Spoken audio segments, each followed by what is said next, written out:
চার মাযহাবের চারটি সম্মানিত ইমাম এবং চারটি ইমামই অনেক বড় মাপের ইমাম, যথেষ্ট জ্ঞানী তারা। কিন্তু আমাদের ধারণা যে ইমাম আবু হানিফা এবং অন্যান্য ইমামগণ কী করেছে, সকল হাদিস সংগ্রহ করে ফেলেছে। না ভাই, আপনার ধারণাটা মুঠেও সঠিক নয়। সকল হাদিস তারা সংগ্রহ করতে পারে নাই বিদায় প্রত্যেকটি ইমামগণ একটি কথাই বলেছে, এটা বিভিন্ন ফিকের কিতাবে পাওয়া যায়। কি বলেছে? তারা বলেছে, তোমরা আমার কথা যাচাই বাছাই না করে বিশ্বাস করো না। তোমরা আমার কথা যাচাই বাছাই না করে বিশ্বাস করো না। আমিও মানুষ, আমারও ভুল হতে পারে, ঠিক আছে? তোমরা আমার কথাটা হাদিস কুরআন থেকে যাচাই করে আমার কথাটা বিশ্বাস করবা। এবং ইমাম আবু হানিফা এবং অন্যান্য ইমামগণ আরও বলেন, তোমরা আমার কথাটা আগেই সম্পূর্ণভাবে নিজে আমল করা শুরু করবেন না। যতক্ষণ পর্যন্ত সহিহ হাদিসের সঙ্গে আমার কথাটা মিলবে ততক্ষণ পর্যন্ত তোমরা আমার কথা মানবে। যদি সহিহ হাদিসের সঙ্গে আমার কথাটা না মিলে, তাহলে আমার কথাটা দেয়ালে ছুঁড়ে মেরে তোমরা সহিহ হাদিসকে অনুসরণ করো।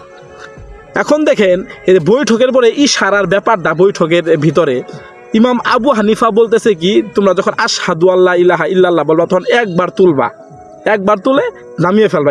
এটা ইমাম আবু হানিফার ব্যাখ্যা। আবার কেউ কেউ আশহাদু আল্লা ইলাহা ইল্লাল্লাহ সময় একবার তুলে শুরু শেষ পর্যন্ত তুলে রাখে। এখন দেখেন, ইমাম আবু হানিফা যতগুলা হাদিস সংগ্রহ করেছিল, সেই হাদিসগুলোর ভিতরে নবীজি কীভাবে আঙ্গুল ইশারা করতেন এটা স্পষ্ট নাই।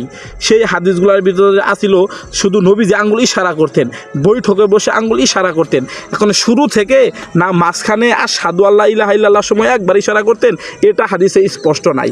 কিন্তু দেখেন, ইমাম নাসাই দেখেন তার কিতাবে ইসলামিক ফাউন্ডেশনে 1159 নম্বর হাদিসে স্পষ্ট নিয়ে আসছে, এবং মিশকাতে মাসাবি শরীফে স্পষ্ট হাদিস নিয়ে আসছে। কি হাদিস?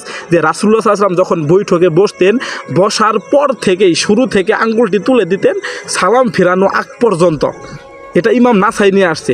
তাহলে বোঝা যাইতেছে ইমাম আবু হানিফা যেগুলা হাদিস সংগ্রহ করতে পেরেছিল, যেগুলা হাদিস কালেক্ট করতে পেরেছিল, সেই হাদিসের পরিপ্রেক্ষিতে সে একটা মত দিছিল যে ইশারা করার ব্যাখ্যা হইতেছে যখন আশহাদু আল্লা ইলাহা ইল্লাল্লাহ বলবে একবার তোলা। সে কেন এই মতটা দিয়েছিল?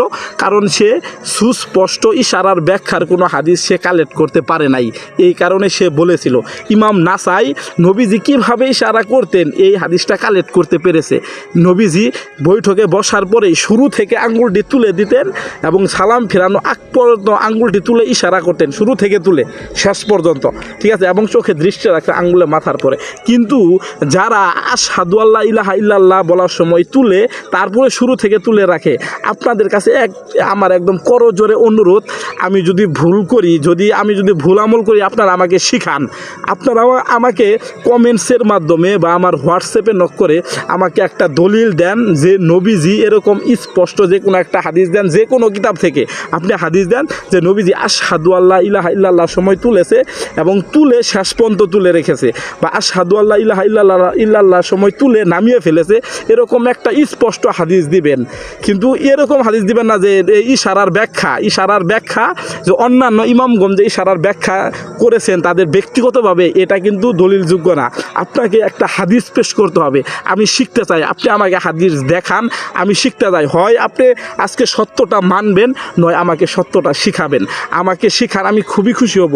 আপনি আমাকে সত্যটা শিখান, আমি খুশি হব। আমি বলতেছি যে ইমাম আবু হানিফা যতগুলা হাদিস সংগ্রহ করেছিল, ইমাম আবু হানিফা সেই হাদিসের পরিপ্রেক্ষিতে তিনি তার মতটা প্রকাশ করেছেন ইশারার ব্যাখ্যা আশহাদু আল্লাহ ইলাহা ইল্লাল্লাহ সময় তুলে নামিয়ে ফেলা, এটা তার মত। কিন্তু আপনি স্পষ্ট কিন্তু হাদিস দেখেন নাসাই শরীফ 1159, সেখানে বলতেছে নবীজি বৈঠকে বসার পরেই হাতটা রাখার পরে আঙ্গুলটি তুলে দিতেন শুরু থেকে। হাদিস তো স্পষ্ট, কিন্তু আপনি কেন মানতে চান না ভাই? আপনি কেন মানেন না? আপনি আমাকে একটু বুঝাবেন, আপনার কেন মানেন না? আপনি কি কারণে মানেন না আপনি বুঝাবেন না আমাকে। আপনি শিখান একটা হাদিস দিয়ে, স্পষ্ট শিখান, আমি শিখতে চাই ভাই, আমাকে একটু শিখান, নয় আপনি সঠিকটা শিখে যান।